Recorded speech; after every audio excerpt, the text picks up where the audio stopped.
Columbus police officer who shot and killed 20-year-old Donovan Lewis is facing charges related to that incident. He has been charged with murder and reckless homicide. The incident happened in August of last year in the Hilltop. The charges come 8 months after special prosecutors announced that it would go to a grand jury. Anderson was placed on administrative leave shortly after he killed Lewis and then eventually retired in bad standings. Tonight, newly released body camera footage by police in Fairfax County, Virginia, showing the moments officers shot and killed an unarmed man outside of a mall. Get on the ground! Let's go! The body camera worn by Sergeant Wesley Shiflett shows the moment he and plainclothes officer James Sadler began chasing Timothy Johnson, who was black, out of a Nordstrom's in February. Police say Johnson had triggered anti-theft alarms and was suspected of stealing a pair of sunglasses. You set off sensors, right? Yeah.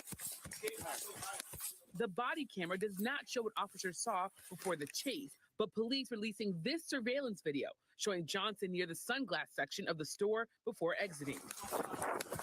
The officers then chasing Johnson into a parking garage, down a stairwell, and into a wooded area. He's crossing over. He's crossing over, guys. The officers heard ordering Johnson down to the ground before 3 gunshots ring out. Get on the ground! Get on the ground! Let's go! Stop reaching! Stop reaching! Police say the 37-year-old was struck in the chest. Oh, hell, nothing. Shot, man. Hurry! After he was shot, pleading with officers. He later died at the hospital. More often tonight, the newly released police body camera video of a deadly traffic stop in Philadelphia last month. The officer said he fired because the driver lunged at him with a knife, but that is not what the body camera video shows. The driver never got out of his car. The officer is now charged with murder and other crimes. ABC's Chief Justice correspondent Pierre Thomas with the new video and a warning. It is disturbing. Tonight, this stunning new video tells a polar opposite story from the account Philadelphia police initially gave about the fatal shooting of Eddie Irizarry. And today, the officer who fired the fatal shot is charged with murder. In the disturbing police body camera footage, we see the moment the 27-year-old Irizarry is hit with police gunfire. Irizarry slowly parks his car on this one-way street after police say they noticed him driving erratically and headed the wrong way. It's all caught on this doorbell video released by Irizarry's family. Police pull up seconds later, no sirens. Officer Mark Dial quickly jumps out of the vehicle, yelling at Irizarry, firing 6 shots within 7 seconds.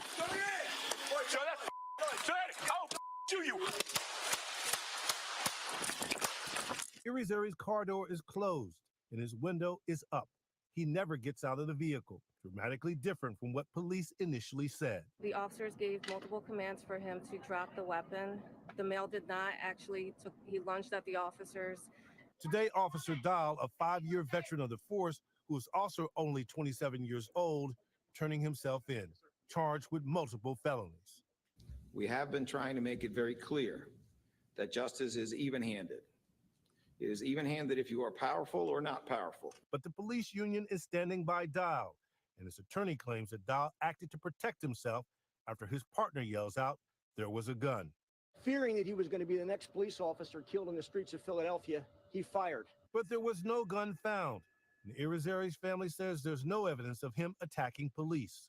His aunt telling our WPVI they are heartbroken. I want the world to see what this officer did to my nephew and the suffering that he has caused my family. Run. They were told that that suspect had run toward the Applebee's restaurant. They went into the restaurant, and that's when things began. Stop it! Baby down now! Stop it! Hey, please. The now viral social media video shows Kenosha police detaining a man in a restaurant, apparently believing he's a suspect involved in a hit-and-run crash down the street. The man is holding a baby. When officers approach him, we blurred his face as well as the child's. Yo, baby head, be careful. Let him go. Sorry, yo, baby head. He tried to go the other way, and they eventually tackled him into a wall, and the baby hit his head on the wall. It happened last month. An Applebee's employee took video on his phone as the incident unfolded. Police can be seen holding the man down and taking his baby away. Employees say the man was in the restaurant eating dinner with his family. before police entered.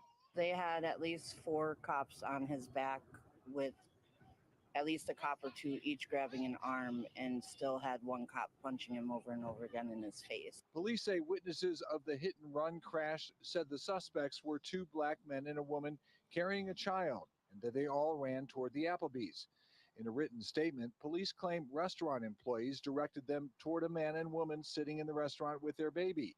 However, police say they later learned the family had nothing to do with the hit and run, and they did find the actual suspects hiding in a bathroom inside the restaurant. They are both charged.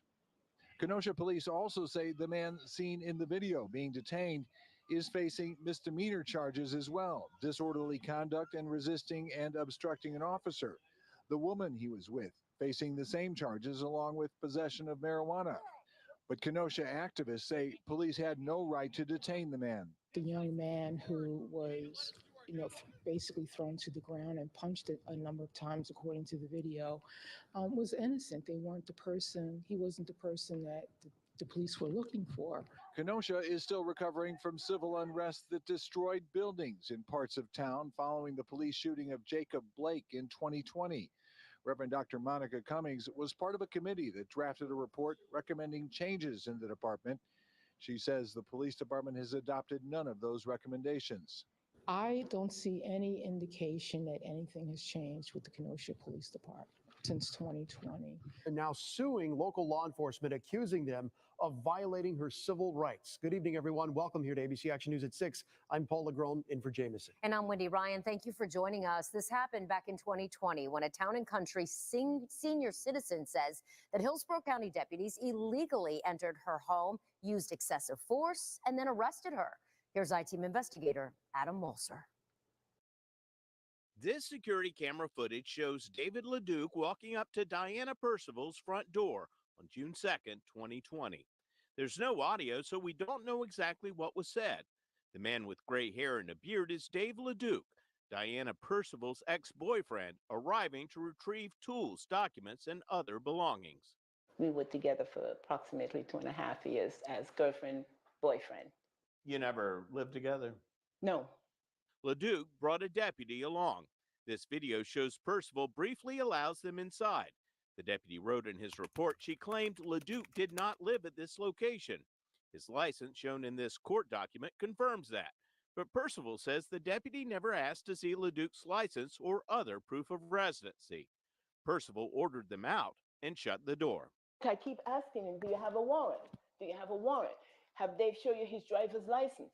Dave does not live here. Please, please, you guys leave. He never lived at the home. He never had a key for the home. Attorney Jeremy McClymont represents Percival. Usually what happens is that if you call and say, I want to get something out of someone's house, the officer will tell you, well, that's a civil issue. You got to go to court and get a court order. But that's not what happened. One deputy report says, quote, I advised Ms. Percival several times that it would be considered a battery if she touched LeDuc in any way to stop him from entering the home or collecting his property. A second deputy later arrives. After another brief conversation with Percival, LeDuc goes to his truck and gets a drill. As he do this, with the pretense to drill my door, that's when I opened the door. They all came in. The video ends there, but Percival says things turned ugly inside. So I'm standing there, and as I look around and I saw my phone, I grab it and call 911. Hello, 911. Can you please send the officers to my house?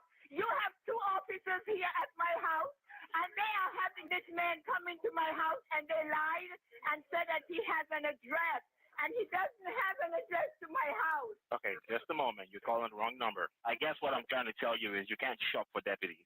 Okay? I am not. If you have, ma'am, listen to me. If you have concerns, I can give you a number to call to complain about their conduct. LeDuc left with his belongings. The deputy said in this report, quote, Percival with 2 balled fists approached me in an aggressive manner as if she was going to strike me. Percival says the other deputy knocked her down. And then he just come, boom, I went down, and I'm down there screaming. I was on my face like this. Percival was arrested, charged with resisting an officer, misuse of 911, and battery. Dave is already out there. All they had to do is leave. Percival, who had never been arrested in 65 years, was examined by paramedics, then taken to jail. My job let me off without even questioning it. They let me off for 3 months without pay. Because you were arrested? Yeah. The criminal case against Percival was later dismissed. Percival is now suing, alleging deputies entered her home without probable cause, detained her, and used unnecessary force in violation of her civil rights. Dad now speaking out after what he's calling an unsettling encounter with Alameda County Sheriff's deputies. The man says he was filming TikTok video with his daughter when the deputies showed up, put him in handcuffs, and pointed a gun at him while another patted down the teen. Crown 4's El Sogomonian spoke with this father to get his side of the story. Man, that's traumatizing. Anthony Hudson, who goes by Tone Main online, was recording a comedy skit with his 14-year-old daughter by the Hayward BART station. It went from funny to frightening on Friday. He says they were suddenly swarmed by Alameda County Sheriff's deputies who told him that they got a call about a gun in the area, then turned their firearm on him. We're scared, people get killed like this. We don't know what's going on. I told her, give me the phone. We don't want nothing in your possession, nothing in your hand to cause any type of anything to happen. He's shooting. Hudson says his daughter was filming on a phone outside of his car while he was in the driver's seat when a police car drove up from behind. They abruptly turned on their lights, and he claims at least one of the two deputies drew a firearm, then detained the dad as his daughter cried with hands raised in the air. Hudson says that he was released from the handcuffs without an explanation or apology. Alameda County Sheriff's Office responded to Crown 4, saying deputies responded to a report of a black man in that area seen with a gun from the window of a white car he was in, that they found a tripod with a cell phone for filming, and they think the 911 caller mistook it for a gun. But although no weapons were found and no one was arrested, they have to treat all calls seriously for safety reasons, and that they, quote, sympathize with the family's frustration. It is unfortunate they had to experience such a detention.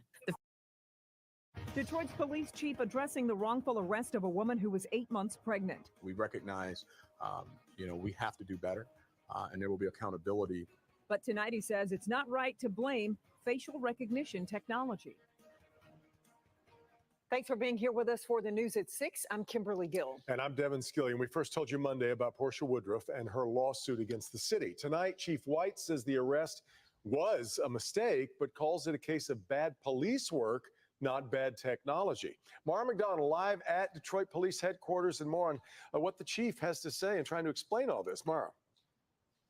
So, Devin, the chief just briefed us moments ago, and here is what he is saying, that the woman who was arrested was 8 months pregnant at the time. She is now suing, claiming it was faulty facial recognition technology. The chief says it's not the tech that's the issue, it's human error and some pretty lackluster police work. Let me show you.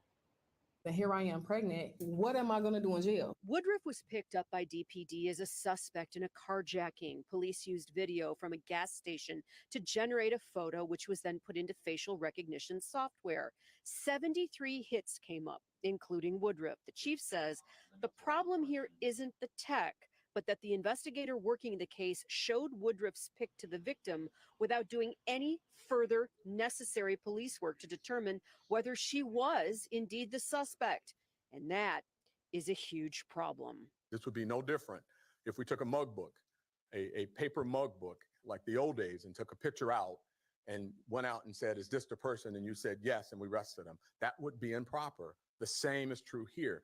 That is the beginning of the investigation. In other words, the investigator in this case went from 0 to 60 without doing police work, like, say, a cell phone dump that can check your location. And yes, Woodruff looks very much like the suspect who was ultimately arrested.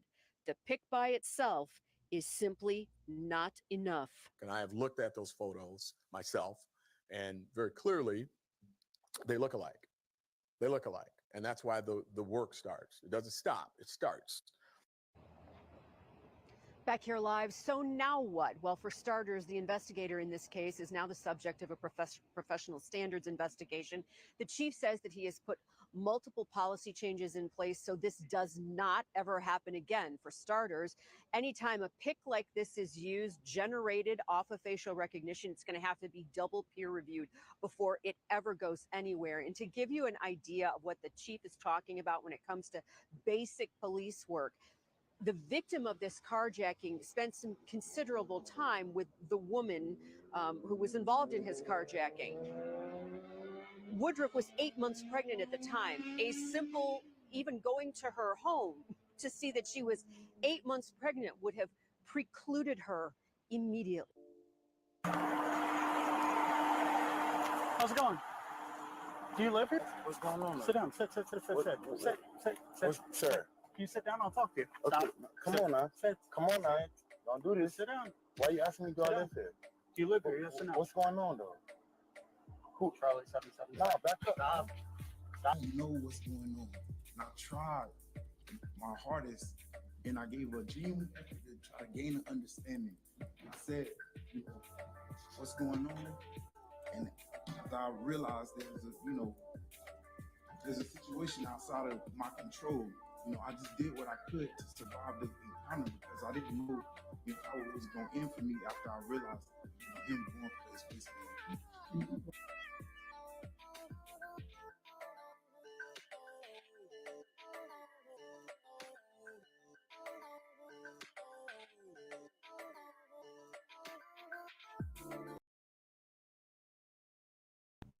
Positive vibrations. This is Major, and welcome to Major TV. I got co-hosts of Cody and Bobby Worthy. I want to welcome y'all to the platform. How y'all doing? Shalom, brother. Shalom. Thank you for hosting this live, man. It's something that we have to talk about and discuss and see how we can protect ourselves from these beasts out here. Shalom, brother Worthy. How are you?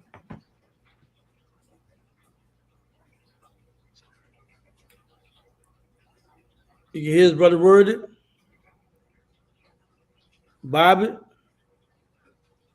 So whenever we connect with us, we're gonna include him in the discussion. But we have been talking about a lot have been going on with just police misconduct. And you just pick any city, any state, there's something going on.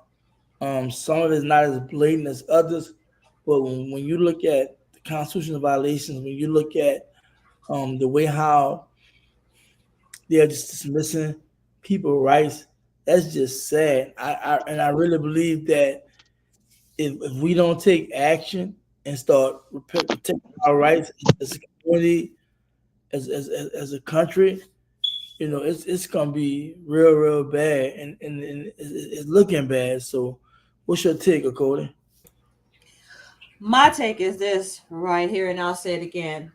It seems that police are given so much discretion over our lives, as indicated in that video that you played with the elderly lady.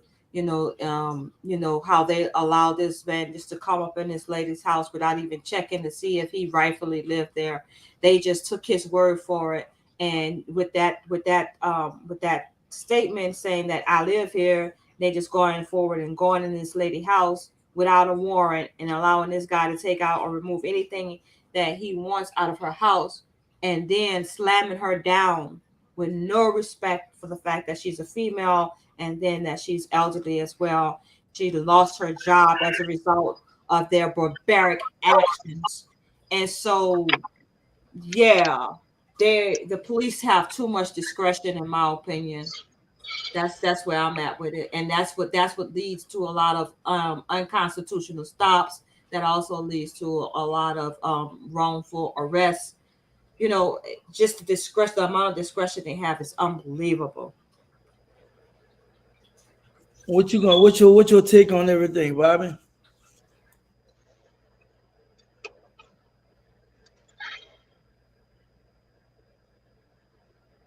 Until Bobby able to communicate. I'm here. Right. I had to turn you up. All right, we just played a clip of various incidents where clearly police are just violating people's constitutional rights, as far as not having proper cars, not having warrants, and really exercising way outside the scope of the law.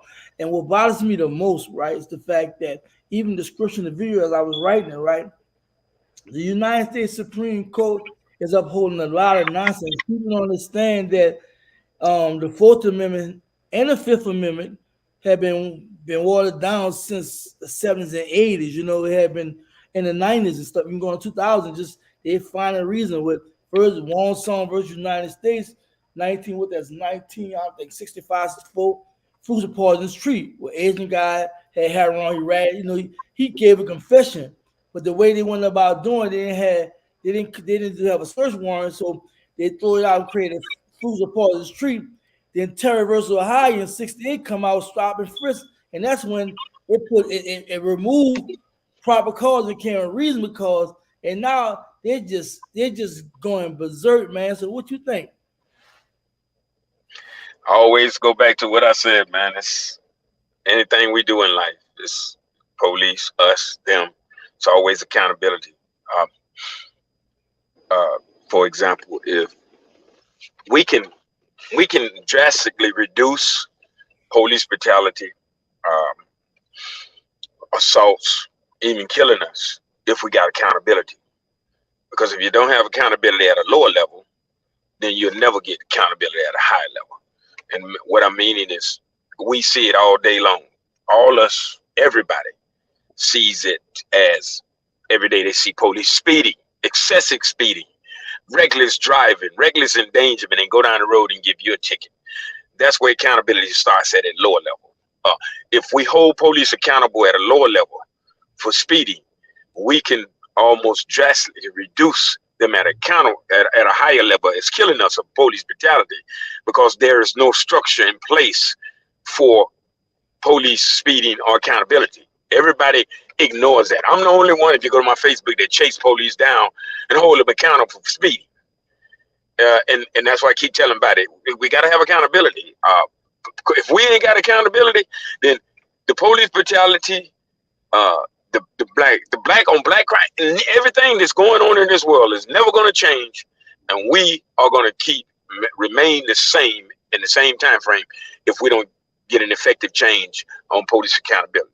Police accountability, and one of the main things is knowing your rights. I mean, you got to know your rights, and even knowing your rights, dealing with them side of the road, the best thing you can do is comply, because you can't beat the police side of the road. You can't do it. You just gotta hold your structure, and you know, and by all means, don't let the police. I ain't saying let the police beat you, all that there, but I mean, it really ain't much you can do. But there are Supreme Court rulings that you have a right to resist. I don't recommend this, but it does. There are Supreme Court rulings that you have a right to resist any unlawful arrest by the police officer at the point of to the point of deadly. You can take the police life, and there are U.S. Supreme Court's rulings that back that up, that you can resist any false arrest with just as much violence as they have to make it deadly. If necessary, you can kill the police. Now, I don't recommend that, but hey, Minister Farrakhan said it, Dr. Khalid Muhammad said it.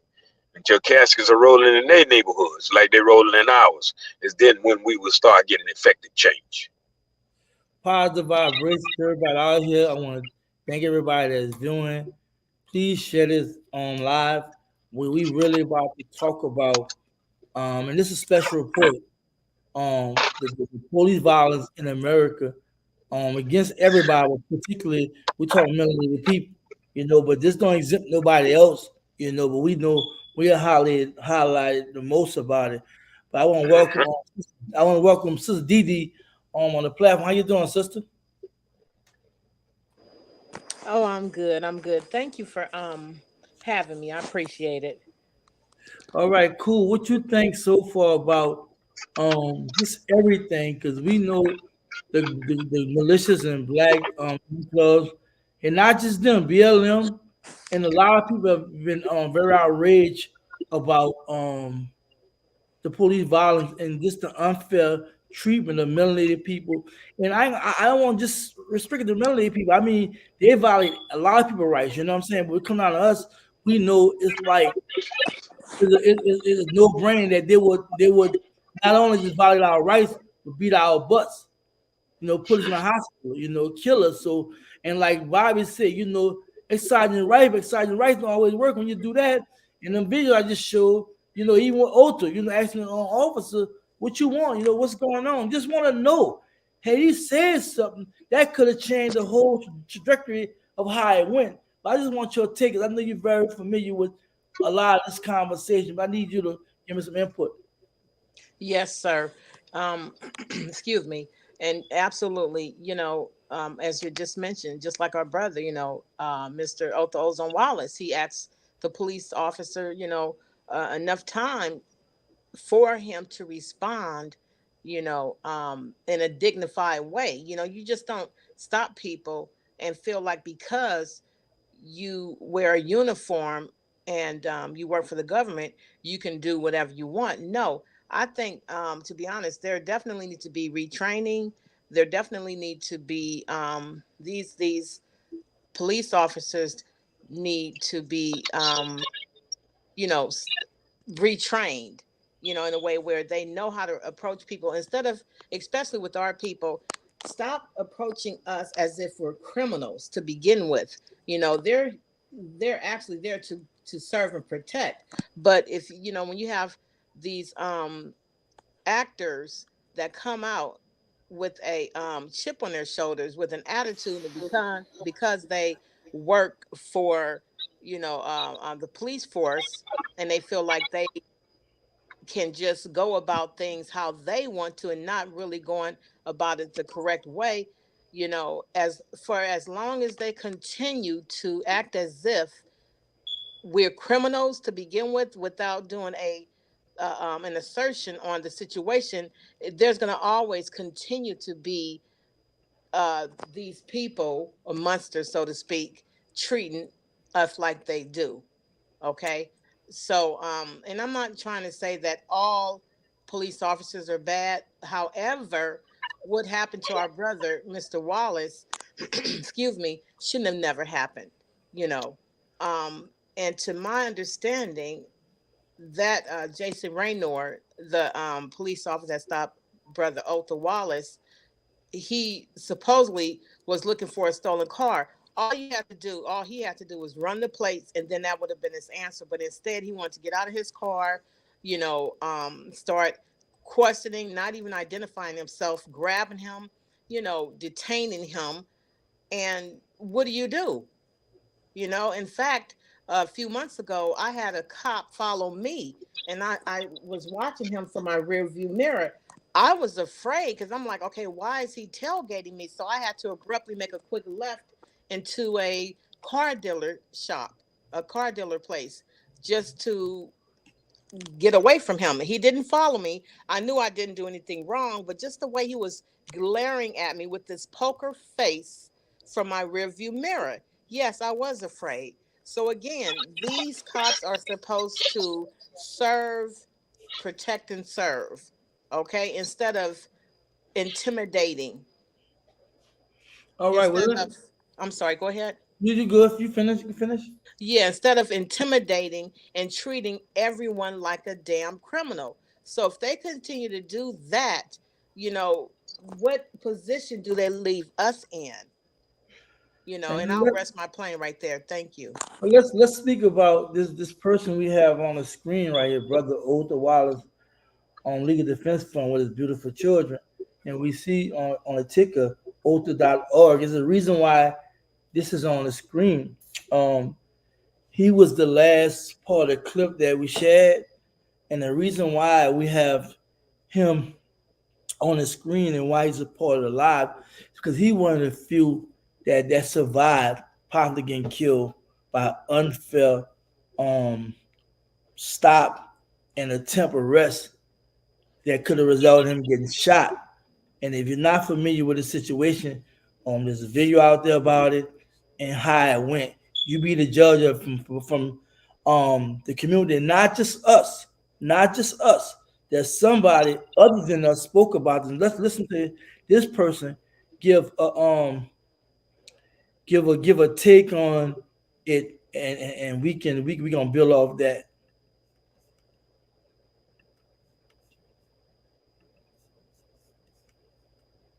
Delivered police released to the media and the public this body cam video. Within hours, they released this body cam footage. Isn't that amazing? When one of theirs gets killed, they can release that video quick. This guy was wrongfully arrested. And by the way, he beat the murder charge. Included the moment Officer Rayner was shot. So he walked up to this guy. He's illegally detaining him, illegally arresting him. Let's not forget that. Let's not skip it. That he's trying to kidnap him with no reason, no charges, and no warrant shall issue but upon probable cause supported by oath or affirmation. That's not happening right here. This piece of shit Rayner is trying to arrest Wallace for no reason. Last night. Now, we chose not to air the entire clip, which showed the seconds the officer was shot. Now, watch these state-run media operatives say, now, we chose not to air the entire clip, which we chose not to air it, but in the vein of transparency, we're now going to show it. You know, you're full of shit, honey. You want the pigs to be able to say, look, he killed a pig. Today, after careful consideration and deep discussion in our newsroom and with law enforcement around the community, the pigs got on the phone with you and said, man, we got to make this black guy look real bad. That's what the pigs did. And if it was a white guy, they would have said the same thing. Paint him out to be a white trash crack man. They use our race to make sure that we stay divorced from one another. It is important to show you in its entirety. Yeah, so in our new oh, if it's important to show in entirety, why didn't you do it right away? The pigs wanted the body cam released that day, and they did. But they can't do that for your murder video. Show you in its entirety. Oh, Yeah, so in our new fraud. digital show Solutionaries, Fraud. investigator Louis Golden Fraud. has been focusing on the Fraud. relationship between law enforcement. State-run media operative, total fraud, total scam, total lie. He joins us now to walk us through the seconds that changed this officer's life and why it's so important to understand the risk our law enforcement officers face every single day. There's the cop suck right there. What a load of shit. Put a one in the chat if you know that being a pig isn't even the top 10 most dangerous jobs, because they've made the job only about officer safety. The Supreme Court has given them officer safety over our rights. Being a pig is not dangerous at all. What's dangerous are pigs. As police continue searching for Othel Wallace, who they say shot a 26-year-old Daytona Beach police officer, Daytona Beach police quickly released the officer's body camera footage. Video is tragic. You know, it shows something that we don't see really much ever. News 6 initially stopped the video just before the officer is shot, but we strive for transparency. Oh, you do not. The news does not strive for transparency. Stop your bullshit, bro. You're state-run media. The local Florida pig said, release it, release it, release it. We got to show everybody he killed a cop, he killed a cop, he killed a cop. But don't point out that he was merely sitting in his car, minding his own business. He had no intention to kill a cop. He had no intention to kill anybody. He was sitting in his car, minding his own business. You jackboot thug pigs are lucky that I've sworn off a life of violence. I'm not going to have anything to do with violence, because if you pulled me out of my car like that, the same thing might happen to you. Now, I have a bigger brain. I have a bigger group of people, and I know I'm going to get cheated in court, but eventually I'm going to win, and I'm going to change your policies from the top down. Persecute me, prosecute me, put me in the dungeon. Help me build up. Show what you do to people. They stopped the video just before the officer is shot, but we strive for transparency. Oh, shut so it up. sparked a discussion in our newsroom. Do you believe the public should see that video in its entirety? Yes.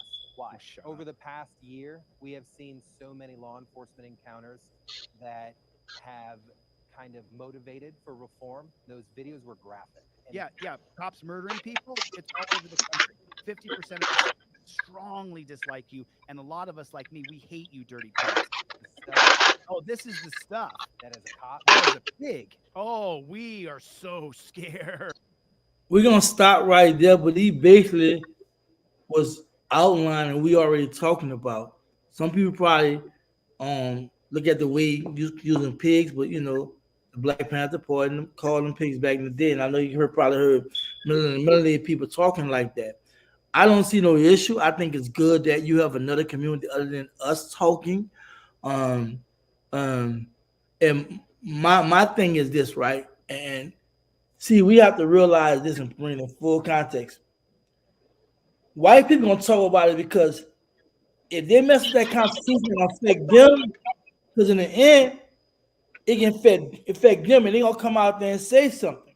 But I don't think it's exclusive melanated people problem. I think it's everybody's problem. But we are the targets.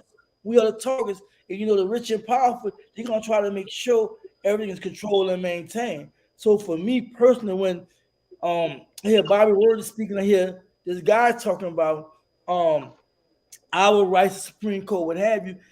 I'm not gonna lie, we really in a effed up position. We're in a roughed up position. I don't think we realize it. Because we done seen people compromise and they still overreacted. You know what I'm saying? Complied and still overreact. That's scary. They tell you have a right to remain silent, right? When you be quiet, that's on the Fifth Amendment, right? Barkins versus Alabama, right? Right to remain. Barkins was 1966, right? Right to remain silent. I remember the case when I was young. But anyway, long story short, now if you don't say something, you get beat. You know what I'm saying? You don't say nothing, they're gonna leave you in the integration room for hours and hours at a time, drive you nuts. You can be like, I want a lawyer. You start your Sixth Amendment, you're right to a lawyer. They don't want to hear that.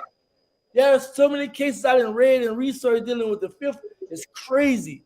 Like guys will admittedly, openly admit they want a lawyer.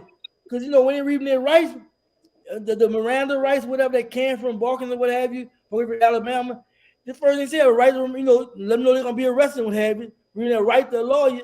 When you invoke their right to a lawyer, interrogation is supposed to stop. But guess what? Supreme Court found reasons to minimize it. You know what I'm saying? Help them get around it. No more than with the arrest. The same with Terry versus Ohio. At first, it was using proper cause. You know what I'm saying? It is swing it around. Now they're saying reasonable cause. So it's a lot the Supreme Court has done. And then recently that with Clarence Thomas with that big in there, you know what I'm saying? He literally getting paid or getting free trips and all this stuff here. Man, we're dealing with a debacle, a joke. Considering it's supposed to be a democracy country, it's supposed to be about the people. We've been disrespected as a people, not just military people, as a people. We've been disrespected so much in this country with these politicians, just the government, what have you, and even the wealthy, to the point whereas we kind of incapacitated because we don't get along because of race issues and what have you, and sex and class issues and all this stuff here. That, you know, I'm just finished, man. It's just sad we're at this point right now where it can pop off and get real serious any day. That January 6th could have been a real deal, you know what I'm saying? Other than just people just being Trump supporters, because it's everybody being violated and stepped on, in my opinion. So, Bobby, you mentioned the constitutional, the Supreme Court passing down laws where it's case precedent that you could resist an unlawful detainment. But there's a Senate bill in Florida going on right now, Senate Bill 1092, that would do away with all of that. Are you aware of that bill? Their bills, and if it passed, this is the law. The black letter of the law is clear. Nothing, no law, no rule, no regulation can overrule the supreme law of the land. Any law, any rule or regulation that you pass that contradicts or tries to overrule the Supreme Court of the land, which is the Constitution, it is null and void, and you do not have to pay it any attention. Just like I explained to everybody, when the Ahmaud Arbery case happened, they came back and they revoked. They voted to take away your right to a citizen arrest. No, they didn't. The news people misunderstand it. The police misunderstand it. Georgia can't take away a supreme a federal law, a constitutional law, your right to citizen arrest. You understand? And they didn't take the law away. They just removed it from the law book to make where you can't use it. But it's still a federal law. So anything that contradicts or tries to overrule the supreme law of the land is automatically null and void. It's just as a people, as a whole, we don't like to read and we don't like studying. So I tell people all the time, we can march, we can protest, we can rally, That shit don't bring no effective change. If your rallying and protesting is not bringing an effective change, then you just run it. You're just wasting your breath. It is this that these people understand. It is this that they take us away from our families. It is this that we use to take them away from their families. And until we, like I said, no matter what we do, it all goes back to the mindset. If we don't change the mindset of our people, or we don't change the mindset of our world, and we don't destroy what is destroying the mindset of our children, that puts us in a truly mental state of slavery that most of us is in now. Why else is we look at each other and say, what's up, my nigga? You know what I'm saying? Women calling each other B's and H's and all that there. And that is truly a mental state of slavery that we in, and we can't come back from it. And until we change the mindset of our youth, because we can unify 10,000 men marching together, no problem. But until the mindset change, unity is just going to disappear once everybody separate. We got to change the mindset. Until you change that mindset, ain't nothing with law enforcement, ain't nothing with our people, ain't nothing with the government, nothing is ever going to change. And this is what our politicians don't get. We're going to pass a bill. That bill don't mean nothing unless you change the mindset of those who passed it. So, we are asking everybody, to donate to older.org, because this brother was in a position whereas he could have lost his life. And as the Cody said, they're trying to pass a law to definitely try to take that away. Like Brother Bobby said, yeah, anything against the Constitution is null and void. But I gotta let Bobby know one thing. There's a lot of state laws that have been challenged unconstitutional because that, so sometimes you got to challenge it. You got to challenge it, bring it to the court, and let them know, well, Louisiana, Georgia got a law say such and such, but the 4th Amendment, the 14th Amendment, the 8th Amendment say blah, blah, blah, and then rule says unconstitutional because, federal and state is separate, even though they got to abide by federal and U.S. Constitution. Well, yeah. And they operate independent. He stands independent, right?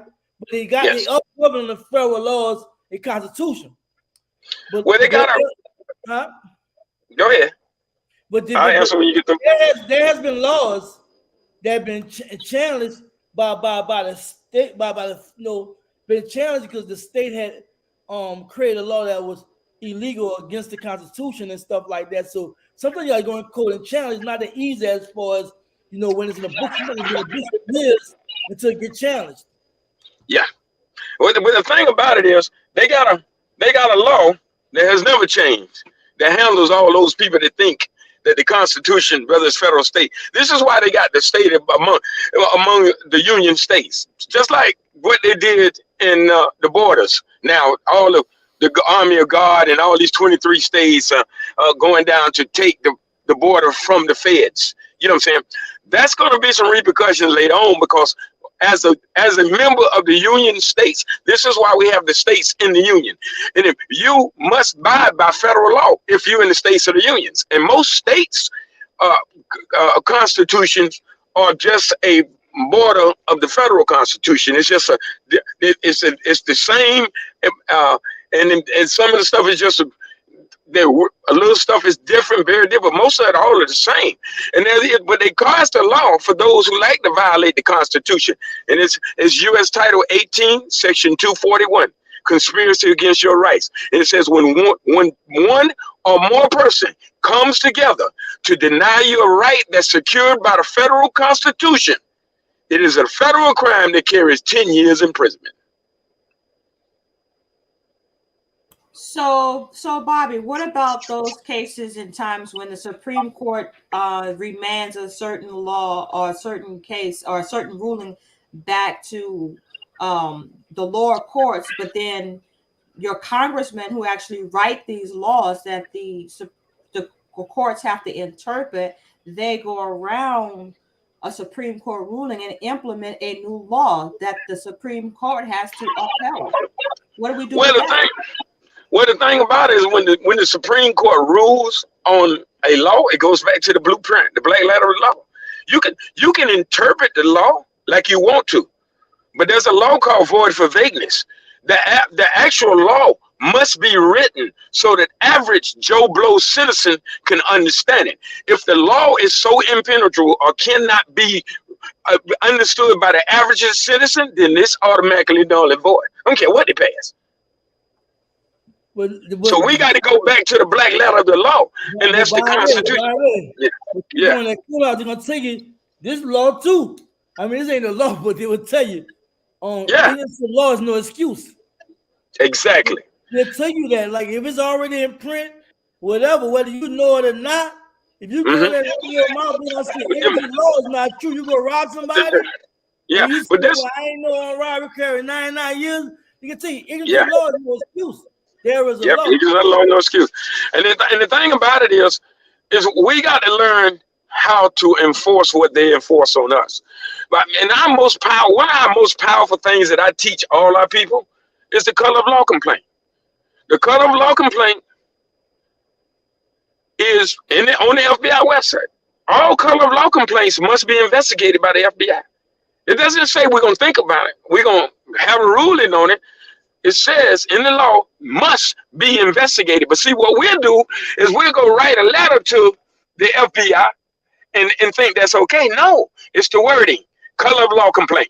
Color of law complaint, they must investigate all color of law complaints. Whether they do anything, that's different, but they must investigate them. And this was the thing. Yeah. My issue is this.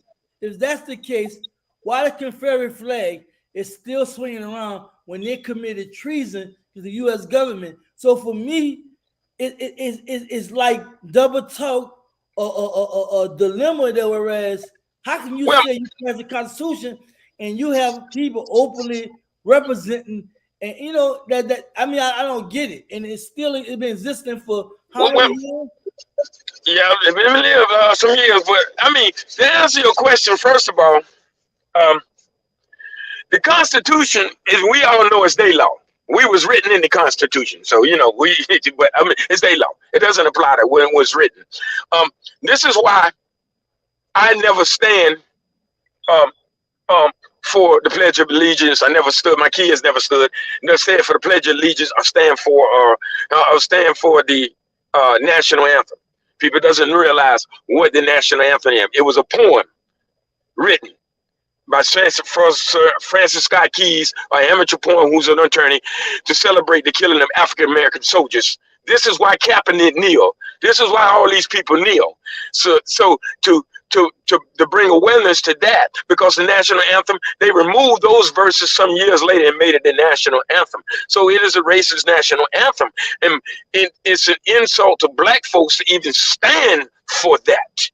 I hate to say it. I mean, you can't be about black empowerment or anything if you stand for. You can be about white empowerment and stand for that shit. You know what I'm saying? But they just worded different. The United States government is the mastermind of manipulation of the people, and the laws don't apply as they say they do to them, and they only apply to us. So we got to take it to the next level to change our mindset and learn their rules and regulations, because we're here to stay.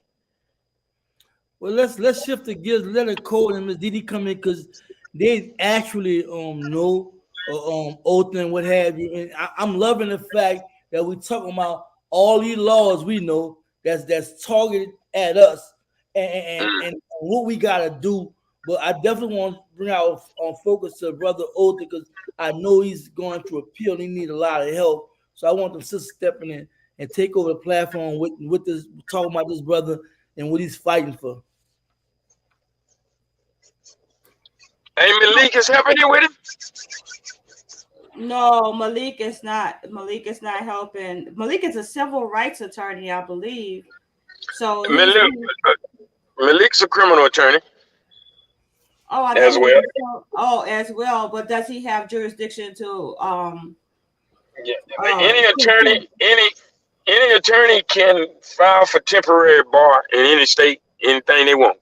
Oh, wow, I didn't know that. Well, Yeah. at any rate, that they're working on PLAP, the organization that that's raising funds for Otho. They're working on getting him a appellate team secure, but in order to do that, we have to pay the people. So thus the Otho.org Legal Defense Fund that we're encouraging people to donate whatever amount you can, small amount, it doesn't matter. Just make a donation. Every little bit counts. And the brother, I'm gonna say, I know he will more than appreciate anything that you guys can give tonight. My sister Didi, I know that you talked to Otho on a number of occasions throughout the week. What's the latest update on him? How's he feeling? How's he doing? Yes, shalom, sister and all.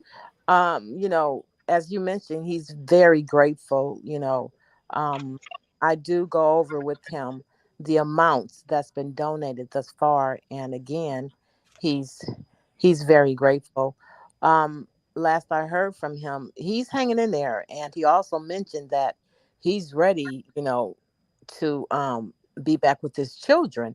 Our brother has 5 children, okay? And he had a life before the situation that took place with him, um, involving that cop, which Brother Major had showed a snippet of the tape that took place. So he, can you? I mean, let me just say this, please, if I can. Our brother had just left his daughter the night of the incident. He baked a cake with his daughter, left and went home to, prepare to go to work. And that's the beginning of how the situation took place. That cop, Jason Raynor, walked up to him, again, didn't let him know who he was. He did not identify himself. He came out with his, "Do you live here? Do you live here?"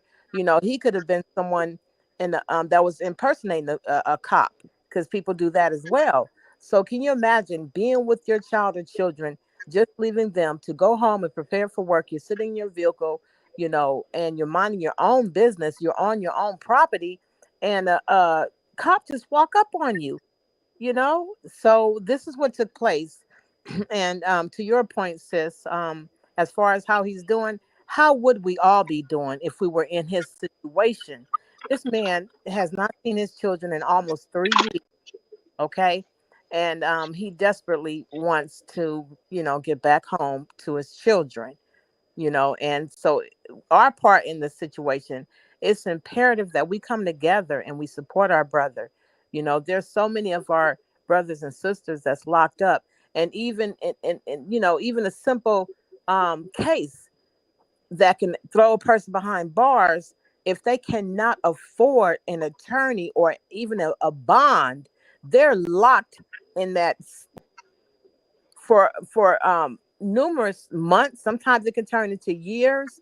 There was a young brother in New York. If somebody can please remember his name, it was a situation that was pertaining to a backpack. Do any of you guys know who I'm talking about?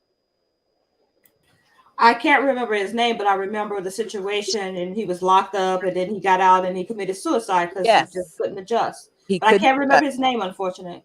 Yes, thank you, sis. That's who I'm talking about. Bowman or something. I think his last name started with a B or something. And he couldn't adjust because, every time he said he looked out his window, he felt like he was being antagonized and the cops were out there to get him. So he took his life. So this is what we're up against. So it's imperative that we come together, you guys, just to support one another. And so again, I'll go ahead and land my plane here, but man, it's so much going on. Thank you. Well, I'll say this. I'll start it off like this. I'm going to go ahead and start off with the first donation to change the algorithm on the website. I'm asking anyone to join me in that move. So I'm going into my bank account right now, and I'm seeing that I can go ahead and donate a cool $65. If anybody want to match me with that $65, we'll watch that come up on the screen, because I just believe that it's going to take us to help us. So any little, like I said, any little bit account, Any little bit will help. As long as we keep on fighting for each other, as long as we keep on making sure that we have each other's back, I think that we could beat this thing. But if we just turn our blind eye and say, oh, that this doesn't affect me, then I don't have to participate in the movement, then our brothers and sisters are going to continue to keep getting eaten up by this system of injustice that they have created to keep us jailed and enslaved. So, like, that's where I'm at with it. And both brother Worthy, Sister Didi, Brother Major, I really do appreciate you guys being here and speaking on the misconduct of police. Because if we don't speak out, they're going to continue to do the things that they're doing. And I seen, I think Juanita Mosby mentioned in the chat earlier today, she said we should march down on the Capitol. But then my question is, after we march, then what? We're marching for what? You know what I'm saying? So I'm looking for solutions as well as help for Brother Otho. So I'm willing to listen, because I want this to be an engaged conversation where I'm not just doing all the talking. Sister Didi is not doing all the talking. Brother Worthy is not doing all the talking, but we need to talk about how we can change the atmosphere to let these police officers, law enforcement know that we see what they're doing, and we're not trying to take that no more.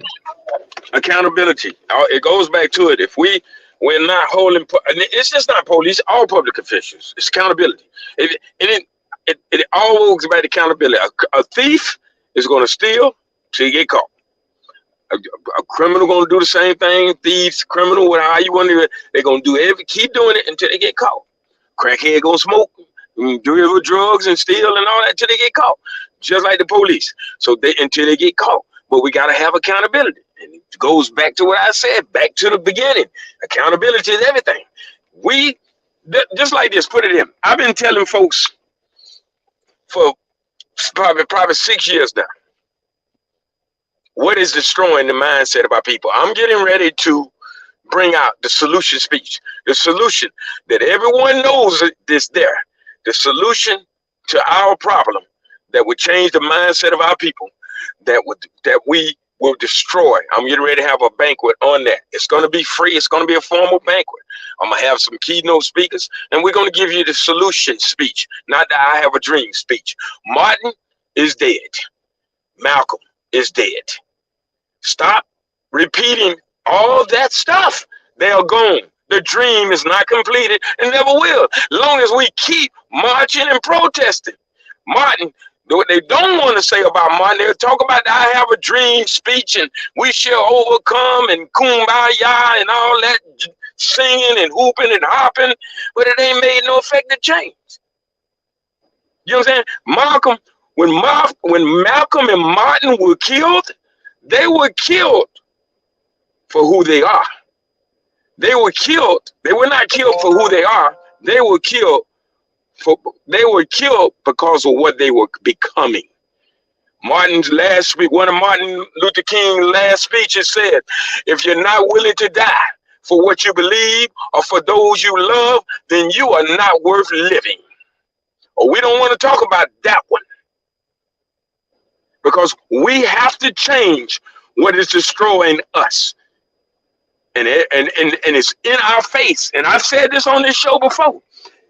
The main thing, not the only thing, but the core thing that is destroying the mindset of our children is rap music of today. This, I got 15-year-old girl, she done turned 16 doing this. This, I see grown women on Facebook with their daughters doing this. This is not a peace sign. This is a gang sign. When you extend the fingers, it is a gang sign. And women and children doing it together. She done turned 16. She been over a year for doing this with gang members. This is a peace sign when you fold the hands. But you know where they get all that from? Rap music of today. Rap music of the day is destroying the mindset of our children, our youth, and it's filtering over into the white neighborhoods now. It is destroying the mindset of our people. It has made us degrade each other. It has made us say the N-words and accept the N-words as a word of honor and respect. And grown ass women and men are accepting it and keep doing it. And if I see another dude 60 years old with his damn pants hanging down, I'm gonna have a damn heart attack. We must destroy what is destroying us. But most of our children, and there's no big mamas like Tyler Perry said, there's no big mamas no more. They're listening. We riding down the road with our children, and all that. And our young ladies are being accepting being called B's and H's. Not only accepting it, they call it a self-debt. And until we change that, there will be no effective change in the black neighborhoods or nowhere else. And we are going to keep repeating history because of the mindset of all of our people. It is never going to change until we destroy what is destroying us.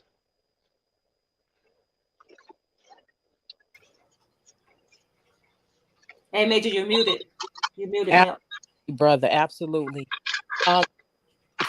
This, Brother Major, can you please refresh the ledger up there, please?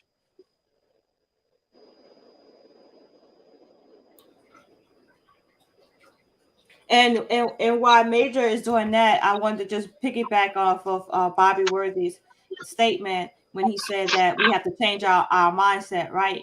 So just imagine if we had the mindset whereby whatever happens to one of us, any injustice that happens to one of us happens to all of us. What if we change our mindset to work in that fashion? We will already have the money needed to get Otho justice, right? To pay his attorneys for the trial and then pay his attorney for the appeal. It's about a mindset. If like I like to say what Miss Washman says all the time, we are Otho, right? If it happened to him, it happened to us. And I felt really offended. I felt violated. I felt like I was accosted that night. You know, I really did. And so that's why I've been on this since the beginning, trying to encourage our people to say, look at this brother who was in his car, like Delete Law says, he was in his car minding his own business. In his car, minding his own business, trying to get into his home, was about to go into his home, and just like that, because of this cop's rogue behavior, his whole life was changed and turned upside down. Just as that elder woman that we saw in that other clip when the police just came into her house, her life was changed just like that, just from the behavior of a rogue cop. And that's the kind of thing that we have to say. Still, we have to stand up and say, no, just because it didn't happen to somebody that you know, don't mean that you don't have to get involved to help bring light to it and to support those that's fighting to fight against this injustice that's happening to every week. Damn near we hear on the news that a cop has overstepped his authority by committing some type of unconstitutional act against us, violating our constitutional rights. So if we don't come together on anything, I think that it should be coming together for Otho, because he will, if he's able to get this sentence reduced, and if he's able to be exonerated of these charges and sent home to his children, that will set case precedent. And I guarantee you the police officers, the law enforcement are going to think twice before they approach you unconstitutionally and attempt to make an unlawful arrest. And I land my plane right there.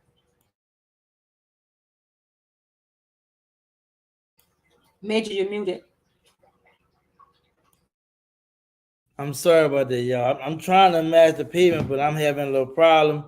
So sorry for the delay. But Cody had started a challenge. He said match $65 if you have. If you don't have 65, give what you can give. Otho Wise is a beloved brother in our community. You don't know, he was a part of INFACT. He was part of New Black Panther Party. He was part of the movement in general. and he made a statement by showing us that he was willing to come together and stand up for us and speak out because the injustice that was happening, particularly with the police violence, police brutality, and so forth, so on. And just the mistreatment of black people is not just about police brutality, you know, it's across the board. We're talking about healthcare. We're talking about housing. We're talking about jobs. We're talking about funding. We're talking about schooling, you know. It's so much that we deal with. So it wasn't really about actually picking up guns and retaliating. It was about showing a sign of force that we're not gonna put up the nonsense anymore. And some of us, I think, we get caught up into the symbolic aspect of things, but there is a message in everything that happened around us, is whether we receive it. And this brother, in the rare cases like Huey P. Newton, when he ran across the police, what have you, and situation, you know, what happened, that he got shot and the police was killed and what have you, he beat the charge. That's very rare. What happened with Sada Shakur, where, you know, they had to shoot out the police, what have you. She was charged with murder. They broke out. She went exiled in Cuba. That was rough, you know what I'm saying? And what happened with Otha was rough, where he intuitively, and by him being conscious of how police respond to black people, especially when questioning, because you got to realize this was an explicit thing that when he approached them, automatically he should submit, particularly because he's white and a police officer, older, black, and what have you. So it's a mindset, and it's not just with white, with black officers, Asian, Latino, all of them, when they approach us, you know what I'm saying? Because when they approach white people, it's an entirely different attitude. They worry about losing their job. They worry about if the white person try to shoot them. They worry about all other stuff. When they come out of us, they handle it less than. So we hear about the different laws. We hear about all this, that, and other that they say we protected by the Constitution and all this. When you really look at it, we're not really protected by that. But this brother here, he intuitively seen that not only is he violating my rights, but he's trying to put me in a position whereas my life might be taken. And he took action. You know what I'm saying? Regardless of what you may think about that, but I know or have heard and seen a lot of people in situations like that and got killed. You know, was beaten very bad. And know what's so sad about all this? When you watch all the videos that was being played today, and if you watch, you have to watch the beginning. These police not only will violate your rights, not only will become brutal with you, they'll turn around and charge you with assault and battery on a police officer. And that's common across the board. When I had an issue where I run from the police, they resisting arrest when I was young, assaulting the police. That's just automatic with a lot of these police. I'm talking about way in the 80s. You know, that's still going on right now today. Police, in my opinion, is some of the most crooked people. They will allow them to stay in everything. And I'm not saying all police, but we're talking about complicit departments all around with police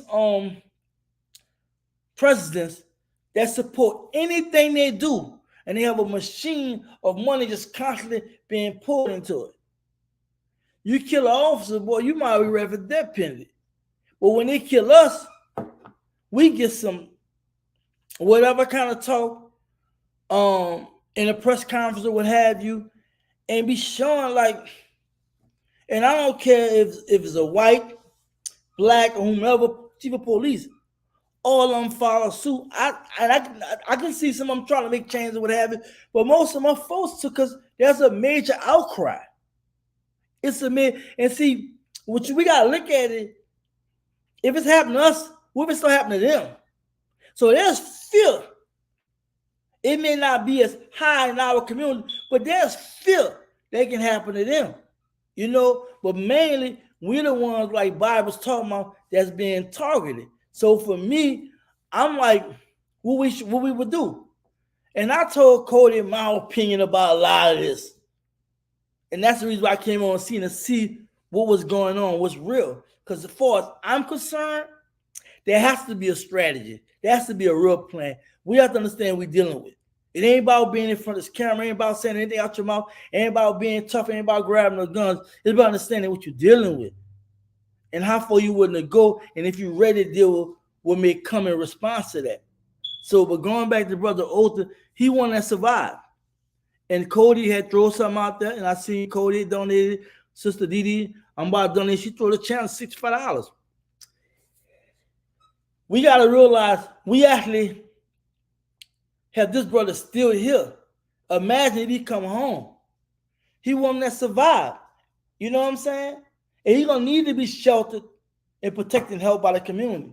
So let's not wait till he come on. We need to do it now because nothing is promised. So I really believe, like, besides all the rah, some people be saying about the police and what have you, it's really is what it is. It's how we respond. And we can respond right now by supporting his brother. I yield the mic. Yeah, and thank you so much for that. And I just to piggyback off of that, Brother Major, I have to say this. So often our people are like, buy black, buy black, buy black, give back to black. How about building black? How about supporting black? How about supporting our brother in this time of need? He survived, and that's huge. In the beginning, he was looking at a capital murder case, the death penalty. Okay? He survived.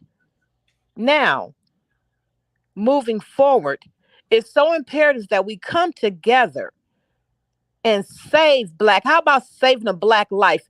Okay, he did not get the death penalty, but he was handed down 30 years of his life. It's so important that we come together and bring our brother home. We need to bring our brother home so he can be reunited with his children, so he can be there to watch them grow, to be there to support him. This man loves his children. He is a black father who's there for his children to this day, even behind those walls. Let's move the walls so he can come home to his beloved children. So often I have put myself in a position where I'm always buying this and buying that. I was so quick to, oh, so-and-so said, buy black, buy black.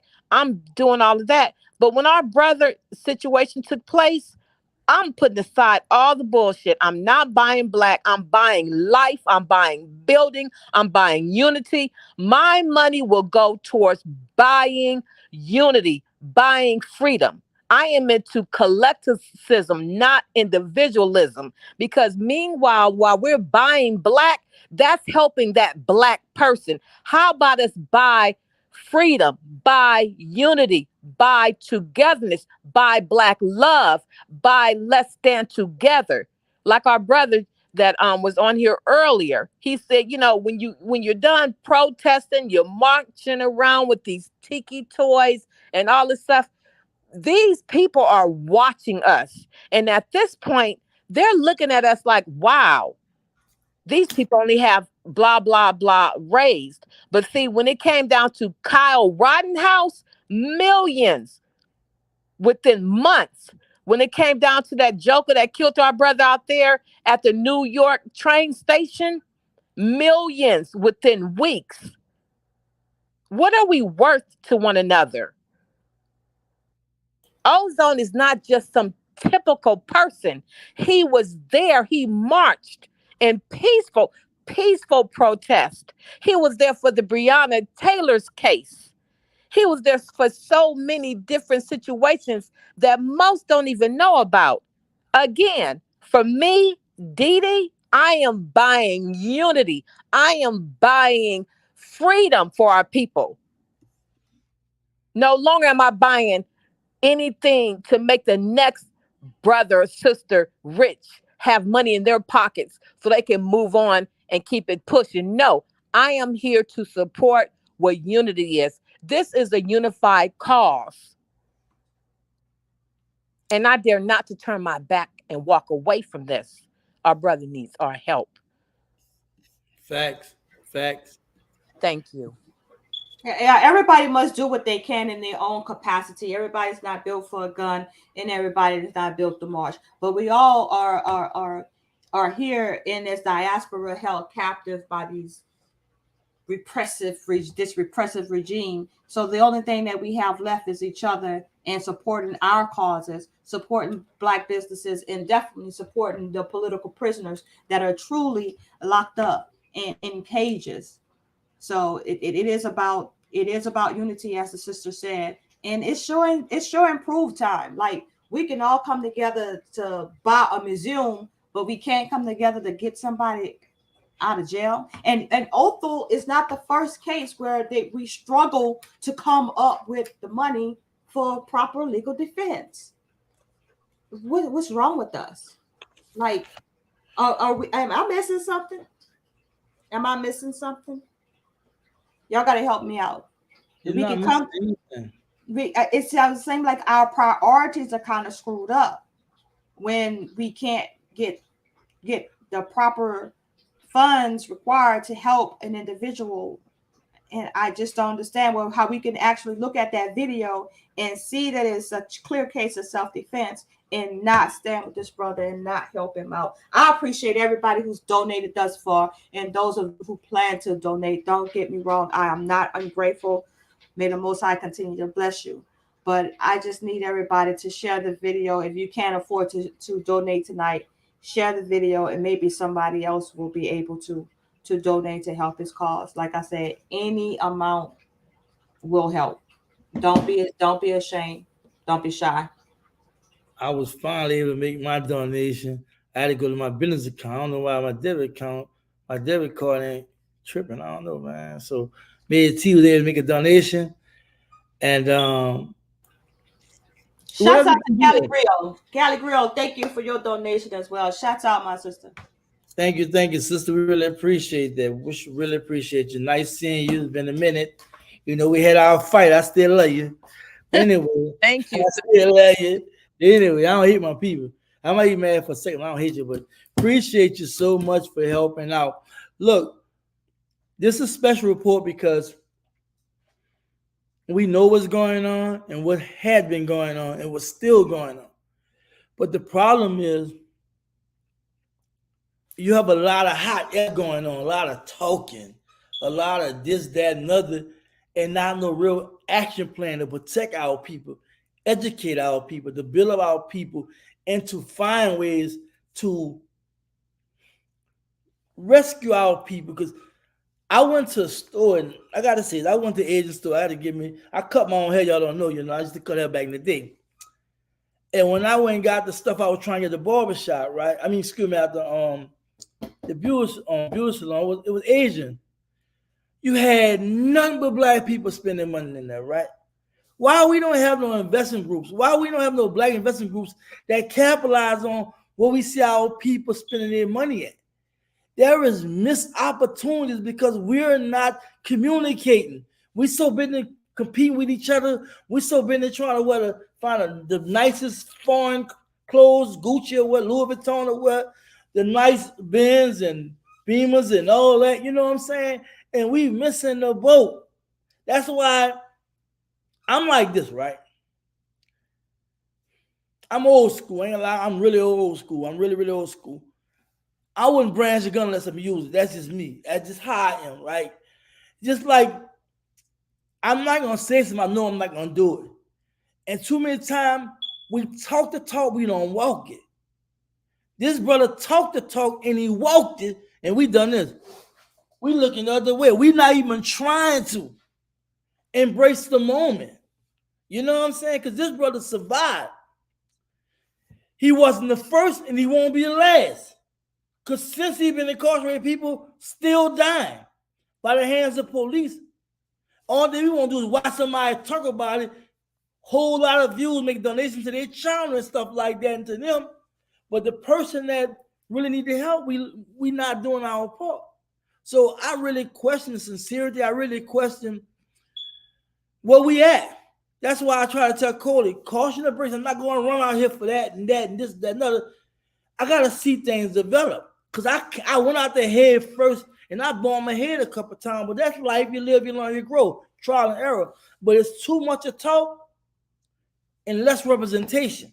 You feel me? And too many times we don't make it about the people, we make it about ourselves. And when you make it about yourself, you didn't drop the ball.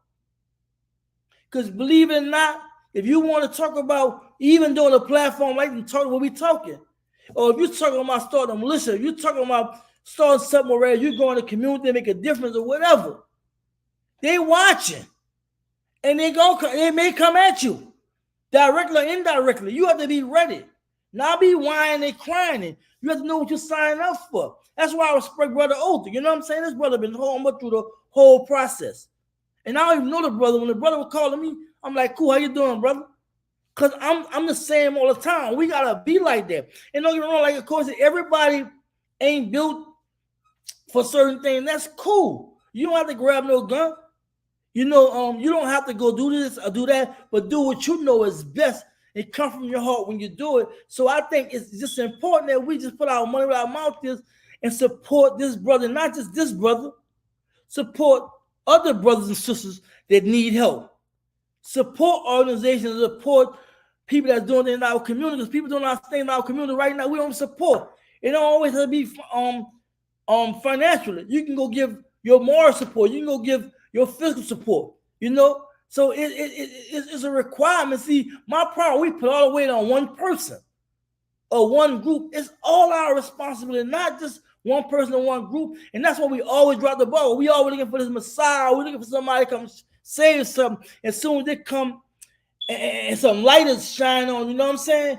We look instead of, and when things don't go right, or the people then stop them or slow them down, we lost and whining and pointing fingers. We're supposed to be ready. We're supposed to be a before thought people, not an afterthought people. Don't wait till after happening to react. We're supposed to be before thought. We're supposed to be ready for it happening. We thought about it and planned for it and ready for action. Sorry for the long speech. No, that was well received, my brother. So at this point in time, what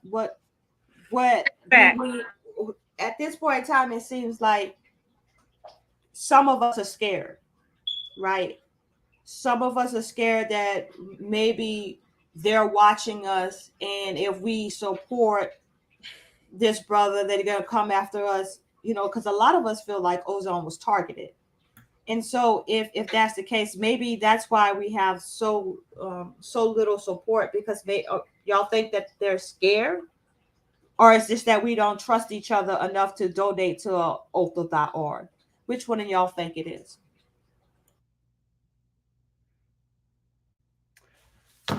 Another question. Do we really want change or not? Do we really want change or not? Because see, all this still deal with change. When you donate to him, you donate to change, because he did something very few of us did. He stood against the powers that be and said, my life means more than your life if you think you're going to try to take me out. And I just feel like, and I know I'm being watched. I mean, but I get praised the most high. I don't be worried about that, right? I stand on the side of truth, and I try to let everybody know you're on the side of truth. You don't worry about all the nonsense, even if it come your way, because you stand on the side of truth. And we have to understand that what happened, like Coach just said, he was targeted. I feel like we all are targeted, but I understand where she was coming from, right?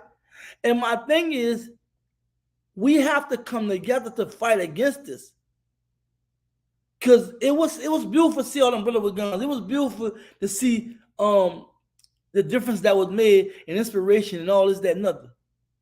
But when it was all said and done, a lot of people were left in awe because they didn't realize the fight it ain't just begun and it ended. It's been going on. We've seen some stand tall, we've seen some fall, we've seen some sell out.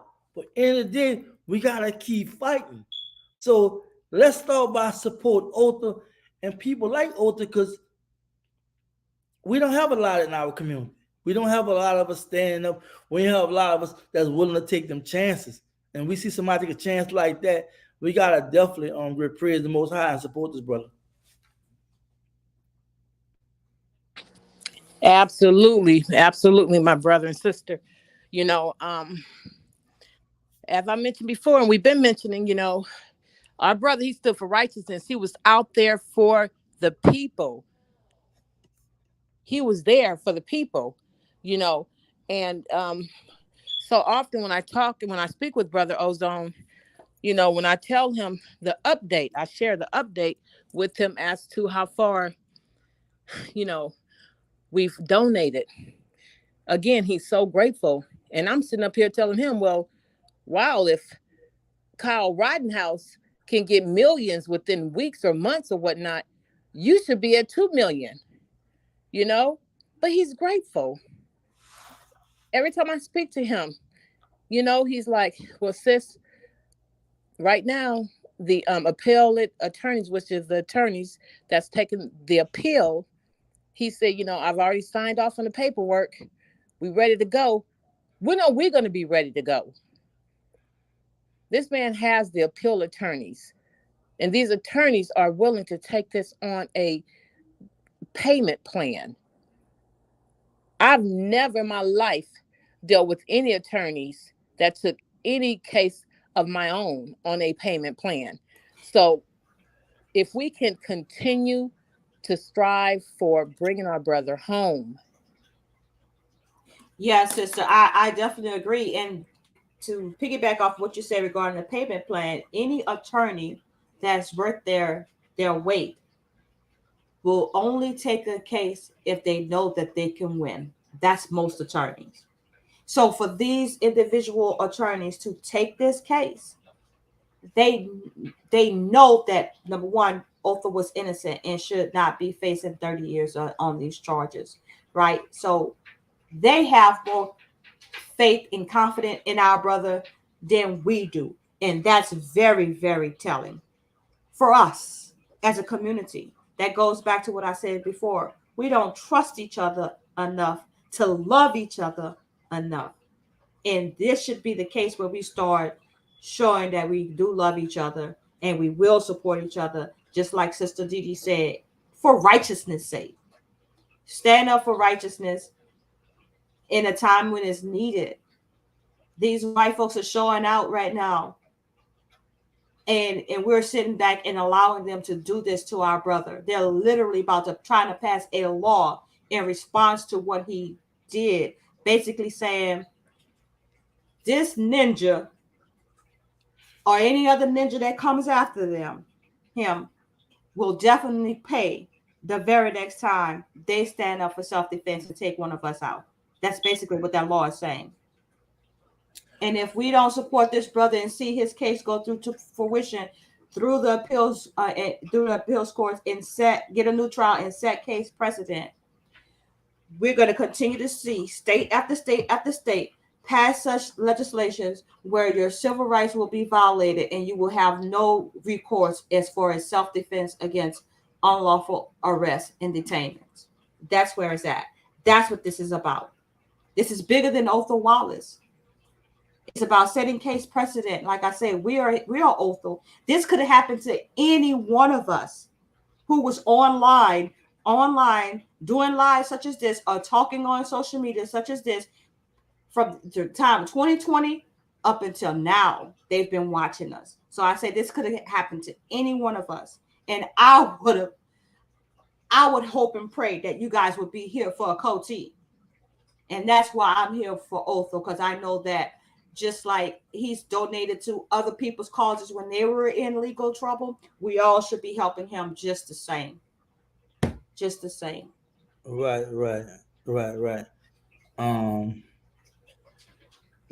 It's baffling just having this conversation, right?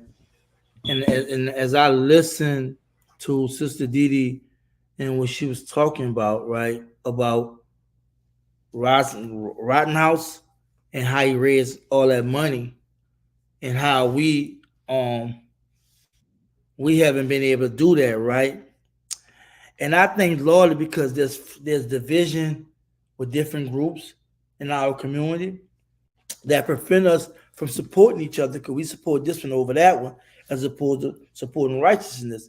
And for me, it bothers my spirit because How can we ever find true freedom, find a way to make things better, right? If we always divided because this one don't agree with that one over BS. Not, we supposed to be men and women. We supposed to sit down and talk, resolve our differences, right? But no, we carry our feelings on our sleeve and we allow the nonsense to be perpetuated. So I want people to know that you gotta see the big picture. Because a lot of us are manipulated and there's a lot of deception in our own community among each other. And we have to be able to see, like, you gotta stand on the side of righteousness. And if you know that this brother or anybody did what was right in reference to trying to save their life, in reference to trying to represent the community, and not send out no negative energy, but positive energy, and the reason why he was doing it, what have you. I mean, you can agree and we can agree to disagree that some things he probably don't like, but overall, this person was a bad person. And for to watch this brother go through what he's going through, right? And how he's responding to it, especially after I used to watch thousands of people viewing, viewing when they was out of the guns, you know what I'm saying? When it was marching and standing up for the community and making a statement. I watched a bunch of people. Some of them got 1 million views, 100,000 views, 50,000 views. Where are these people? A lot of us are onlookers. We just sit around, just want to see what's going on. We're not gonna do what they're doing, and we're not gonna support them to the extent they need to be supported. Like, I don't really have it like this. Since I started my channel, it been me just doing what I do. But that's all I know how to do is give, because I know a lot been given to me, especially from the Most High. So, everything comes from the Most High. So I'm humble because I know one thing, and you have to remember this. When you give in 1-fold, it might come back in 3-fold, 5-fold, 6-fold, 10-fold. You gotta see spiritually how this work out. How calm and everything work out. So it's kind of tiresome. Keep saying the same thing, keep pushing the same narrative, constantly trying to bring the people together, rallying behind something real, when there's so much noise in the background of what we should do, what we shouldn't do, and this, that, and other. And I'm to the point where we don't have no time for that. We need to look that person in the mirror and see who we are and what we made of, and what we trying to do. Because if we really saying we want to get ourselves together, we want to get our community together, we got to go out there and do it. This brother was doing that. This brother made a huge statement, something a lot of us haven't seen in our lifetime, and what he represented. And the brother, even after the fact and why he incarcerated, we seen how good his spirit is, and how humble he is, how grateful he is. We have to support. I don't care if you agree with me as TV or you don't. There's people I supported that I agree with. And there's things I did because I know it's the right thing to do. And I was caught up in the middle of some nonsense, but I made a decision as a man to make the right choices. That's right, And I had people in my ear let me know what it was, but at the same time, we got to do that. We can't be pulling this way and pulling that way. We got to be centered and grounded on what's right. And if we know that this brother was targeted, we know this brother was his space was violated, his right to move and go about his business or do whatever he wanted to do. That shouldn't have been disturbed or violated by that officer, point blank. And that's the reason why they didn't find him guilty of a death penalty, because they know that he had no reason to approach him, and then he expressed why he was approaching him and asking him the questions, asking him. So we just got to make sense of it. Like, we won't be here long, by the way, too. All of us one day going to transition to the next life. But while we're here, we want to have a legacy. We want to be able to show our young people and show our people in general This is what stand up is all about. This is supporting all about. This is about loving each other all about. So I yell a mic. Yeah, thank you. Thank you, my brother and sister. And like our sister Cody had just mentioned, we utilize our money. And I ain't trying to pocket watch, or nor am I trying to tell anyone or encourage anyone to donate to certain entities. But yet we will, like Brother Major said, spend our money, in areas that has nothing to do with us as a people. And like Sister Cody said, we will donate towards museums and all these different, entities. But this one situation, this one particular situation, our brother Ozone, he is a righteous brother and he needs our help. Okay. And it's not even just about him, it's about all of us. As I had mentioned in the beginning of this live, I too was followed by an actor, a cop, if you will. And yes, you damn right I got nervous. I'm in my vehicle, Black female by herself. I hurried up and got out of his way. Had I kept going, I would have ended up in a remote area. Then what? Hashtag? No. And that's the thing. Our brother did not end up a hashtag. So quickly we accept lawsuits from all these different hashtags.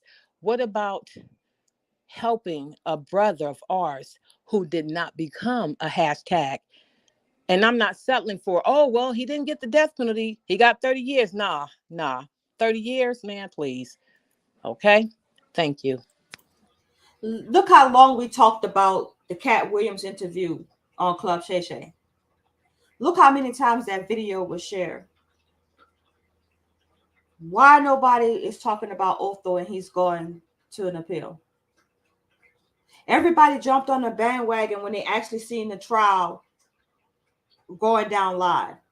And I'm grateful for everybody that donated. But I need those same people to keep that same energy as we go through this appeals process. Or are we going to wait for the new trial to start and then we're going to donate again? Like, we need to be consistent with it out. We need to finish the mission. Like, I believe I heard Sister Dee say this the other day. Whenever we start something, we need to be consistent. We need to finish. And this is not over.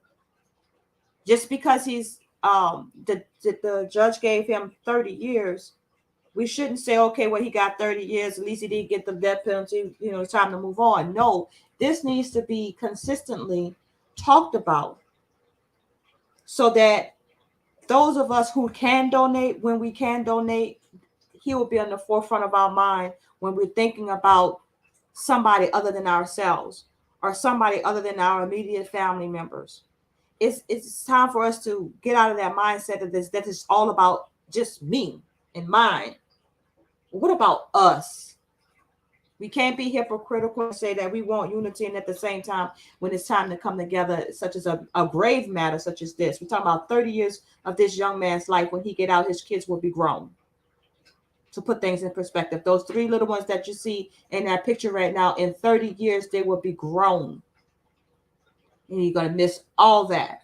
The graduations, the first boyfriend, the first girlfriend, the first kiss, even possibly getting married. He's going to miss all of that. Who's going to take his son to the Little League games? When this man was in his life, and we're always talking about deadbeat dads, but this was not a deadbeat dad. This was a man that was in his children's life and still wants to be in his children's life. We need brothers like this, not locked up behind bars, but out here on the streets, mentoring to our young children, showing them how to become an upright citizen in this wicked, wicked world. So that's why it's important, again, to donate.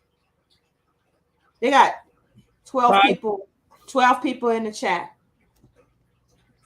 Donate whatever you can. And if you can't donate, share the video with your followers, with your subscribers or whatever, so that someone else can have an opportunity to donate. Someone else that may not have even heard of this case. Give them the opportunity to help a good cause. And in turn, we can continue this going through the PLAP organization for the next person, because you never know, it might be your child, it might be your nephew, it may be your cousin, your uncle, your daddy even, who has an encounter with a law enforcement officer who takes advantage of the fact that they have a badge and a gun. Positive vibration. Good day to everybody. I want to thank everybody for viewing. I'm loving the engagement. I'm definitely looking at your comments. We will try to get the comments. If not, I just want to say thank you personally. You could be doing anything. You could be watching someone else or what have you. But we appreciate you being here, because we have a real issue in America when it comes down to police violence, particularly against melanated people, but across the board, people being violated, and not just with the police. We're also dealing with government issues, we're dealing with legal system issues, we're dealing with banking issues, we're dealing with a lot, whereas if you're not on it, you can get caught up. And this brother was on it. He wasn't gonna get caught up. And the only thing we saying is, think about what you've been doing with your money. Think about some decisions you've been making, and think about what if it would have been you or someone you love. Good thing he do have a community behind him that's willing to raise a loud verse about the injustice that he's going through and the mistreatment. But it won't just take a few of us. It's gonna take a group, it's gonna take a community to get behind this brother. And that's why we're trying our best. We're trying our best. Just encourage y'all to support. We not trying to over sensationalize it. We just telling for what we just saying what it is. We're not trying to say dream. This is a real situation that really happened, and I don't think nobody in their right mind want to be in the position you're in right now. Just imagine being locked in 8x6 cell, or in a dormitory. You're still gonna have to be in a certain space or what have you. You're being told when to go to bed, when to wake up. This what you're gonna eat. You know what I'm saying? 3 times a day they eat. Imagine a lot not going on. You have limited access, even though they may have a few books. You may even have access to the internet for certain things like emails. I don't know. Certain prisons do, but at the end of the day, you're being told when they go to bed, when to wake up, and if facility where you gotta work, you're gonna have to have work detail and what have you. That's not cool. And on top of it, you gotta survive in there. People actually die in prison, so it's tough. And then away from his kids, away from his loved ones. So only thing we trying to do is help him be in a better position, whereas his attorneys can fight for his freedom to get him out. That's all. We're not trying to force nobody to do anything. Like a coach said, if you don't have it, cool. But what you can do is share the video. What you can do is share the message. What you can do is share ODOC. You can text it to somebody else, ODOC.org, and ask them to donate if they have the funds. Let them know about ODOC. If they go pull up the website, there's a whole explanation about what happened to him. I mean, what actually happened, to him, how he went through the injustice of this police officer violating his rights, jury finding him guilty, and him getting the maximum sentence of 30 years. Fortunately, he didn't get no death sentence, but like Sister Dee said, hell with that. We're not selling it. He should be free. His rights was being violated. And it's sad when you have a system whereas they say they're for the people and it's about democracy and we have rights and the Constitution is the Constitution that, but they don't respect it. So I'm gonna go through the comments because right now we're nearing 2 hours, and I'm gonna pick certain comments, what have you. But I want to thank everybody that donated, everybody that participated. And as I put the comments, y'all can still talk according to DD, I'm just going to give them the respect since they've been alive so long. Well, Sister Didi, you know, it's always been a pleasure to speak with you on our brother's case. So, just from your experience with talking with Brother O, what do you think? Let's talk in a positive light. Let's say we will raise these funds. The appeal will happen. He will get a new trial. He'll be exonerated. What do you think Othel Wallace will do first, outside of reuniting with his family? Yes. Excuse me, please. Whew.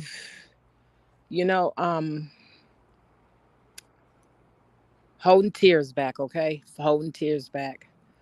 If our brother, not if, excuse me, when our brother is exonerated, even if I can't be there in the physical, I know spiritually that the first thing he will do is love on his children. He is a great father, a great activist for the people. He's a loving father, loving activist. He loves us. He loves our people. So with that being said, this is the minimal that we have to do. We're not talking about, going out there, breaking them out. No, we're not. We're talking about financially funding his freedom. The attorneys are on board, but they're not pro bono, meaning free attorneys. They have to get paid. And if all we have to do is fund the attorneys, and I have to say this, I haven't said it, but I've said it in previous lives. I do appreciate all of those who donated. Now, if people are in fear of donating, you can donate anonymously. You can leave your name or you can donate anonymously. Okay? So, getting back to what I was saying about our brother. Once he's released, he can go back to being the father, the loving father he is, the loving person he is. We, as his people, as his supporters, can help him go back to living outside of the walls that he's currently in. Thank you. Yes, that's well said, my sister. And I want to see that day when our brother comes home and be reunited with his family and his friends and his comrades. The brother has a humble spirit. And I just hate to see that he has to go through this. And even though he's going through this, when we see him on the live calls, sometimes he's in such good spirits. So I say, if he's going to stay up and stay in good spirits, God damn it, we got to do the same thing. And we have to have that same energy when it comes to when we get paid. If we get paid, that brother needs to get paid as well. And so I'm not saying that you got to take your last and give to Othel, but I am saying it's just, have some compassion and drop a couple of dollars on his account to help him. Let him know that he is loved out here and that we are fighting for him as he's fighting to survive that cage. We're fighting out here to help him come home. Don't y'all know that he's a slave right now? That's according to the 13th Amendment, right? That no one should be held in slavery except in violation or being committing a crime. That's so everybody that's in jail right now, they're in slavery. Imagine that. And the majority of us are in the prison system, which means that the majority of us are still enslaved. So anytime we have a chance, an opportunity to help free one of our brothers and sisters from slavery, we should be doing just that. Thank you, Major, so much for doing this. I appreciate you, brother. You didn't have to do this and you stepped up to the plate, and I do appreciate you. I appreciate Always, you. always, sister. Anything, if you ask me, I definitely got you. Shout out to Sister Kelly Grill, and I want to personally apologize to 'cause we had a online miscommunication, and I want to apologize to sister right now. Good sister, we can have differences, right? But at the same time, we have to get past that and focus on what we talking about now, coming together and supporting his brother. So I'm glad to see the sister tuned in and supporting the channel, supporting um, this panel as well as supporting Otho by donating. I really, really appreciate you, sister, and thank you for coming through. And Cody, like I said, just holler at me. It's all love and what have you. I try to I've always had a somewhat of an open platform, but like I always say people have agendas, and I don't have no problem. I have agenda too, but my thing is let's make sure we align it. You know what I'm saying, with the stars, with the universe, because I don't want to be going left and you going right, and we haven't discussed it already. So for me, I love people coming on like yourself, Miss Didi, and what have you. That's basically there to not just give support and add content to the channel, but share information to our people that's much, much needed because our people need this. They need to know what is happening in our community. They need to know about this brother and support he need and what have you. Everybody don't know what happened to Otho, so hopefully we can reach a larger audience in our community that'll get behind what's going on because it's very sad to watch this young man lose his life so young because the officer decided to break the law and violate his rights.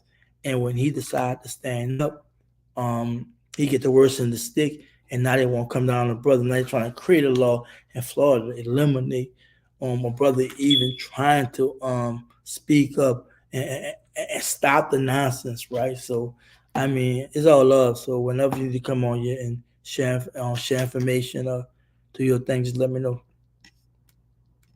Yes, indeed, brother. And I want to thank you and our sister, Cody, just for allowing us to bring this to the forefront because at the end of the day, we need each other. So often we spend our money on bullshit, donating the bullshit. This situation here is our situation because, again, if this law, Jason Rayner's law, get passed, it's going to cause a nationwide effect. That means, where do we stand? Okay, they're trying to build this up in Florida, but once it hit the other 49 states, then what? So let's come together collectively. Let's let them know we love each other. We're fighting for what's right. Our brother Otho Ozone Wallace wanted to live, and he is alive. But 30 years, that's not living. That's not living. So again, thank you, brother Major and sister Cody. I thank you guys for allowing me the opportunity to bring truth to power because again, we need each other. Let us continue to donate, to share, and to bring enlightenment to what's going on. Thank you. Oh, wait, one more thing, please.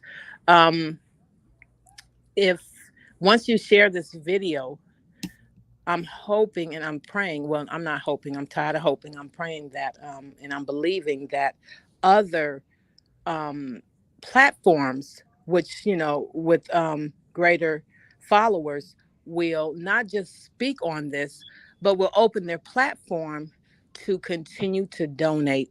We need an influx of donations so we can save our brother, Mr. Wallace. Thank you. Facts, facts, facts, facts. And I'm sorry, normally I would read your comments, but we've been on this live for 2 hours. I have to get up and drive.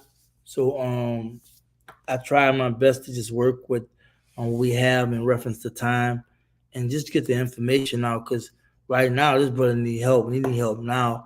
And only we could do it, only we could have done it by doing this live and communicate with the community and letting people know the urgency of this situation, how you need the moral but also financial support. So again, I want to thank everybody viewing. There's a bunch of comments. I won't be able to do all y'all comments, and I'm so sorry, but I really appreciate y'all, and I appreciate you and the Cody and Sister Didi for coming through. Whenever y'all want to use the platform, whenever y'all want to do this again or what have you, just let me know. And yeah, that part. Okay, wait, brother. I know you got to go. I have to give a big shout out to, man, my king brother Spite. I cannot get up off of here without giving him a huge shout out. Man, love father. He was out there protesting on behalf of our brother Otho Ozone Wallace. He just went out there for a peaceful protest. Do y'all hear me? And they took 2 years of his life, almost 2 years of his life. I think 2 or 3 months shy of that. So a great shout out to our brother Spite, man. Yeah. So thank you. I'm sorry. I know you have to go, Brother Major, but I have to shout him out. Shout out to our brother Spite. Thank you. And I land my plane. For sure. You any closing words, Corey, before we close out? My closing words, donate Othal.org, OTHAL.org. Show your love. That's how you show your love. That's how you make your voice heard. That's how you make your feelings felt, by donating to help free this brother. So hashtag bring ozone home. And I say shalom. And I second that and definitely suggest you support the brother. Donate to Othal.org. Support him, stay in the loop. Whenever there's information out there, somebody's doing a live or video, please support. Again, thank you on the panel and thank y'all viewing. Y'all stay strong, be safe, stay focused, and just be you. Peace. Let's talk. Yeah.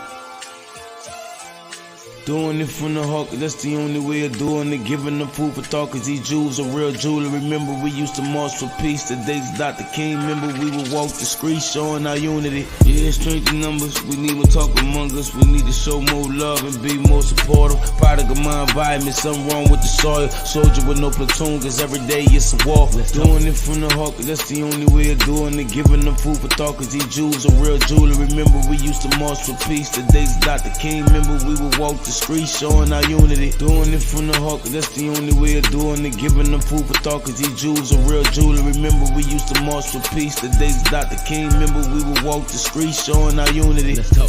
I ain't saying that it gotta happen overnight, but we gotta make a change to preserve life, serve a greater purpose, and start with you and I. Gotta plant the seeds of hope deep in your mind and let it grow to something you never thought it would, and give back all the blessings to the neighborhood just the way you should, the only way to do it. This is Major TV Music, Black Media. Doing it from the heart, cause that's the only way of doing it. Giving them food for thought, cause these Jews are real jewelry. Remember, we used to march for peace. The days Dr. King, remember, we would walk the streets showing our unity. Doing it from the heart, cause that's the only way of doing it. Giving them food for thought, cause these Jews are real jewelry. Remember, we used to march for peace. The days Dr. King, remember, we would walk the streets showing our unity. The Negro is still languished in the corners of American society and finds himself in exile in his own land. So we've come here today to dramatize a shameful condition. In a sense, we've come to our nation's capital to cash a check. When the architects of our republic wrote the magnificent words of the Constitution and the Declaration of Independence, they were signing a promissory note to which every American was to fall heir. This note was a promise that all men, yes, black men as well as white men, would be guaranteed the unalienable rights of life, liberty, and the pursuit of happiness. It is obvious today that America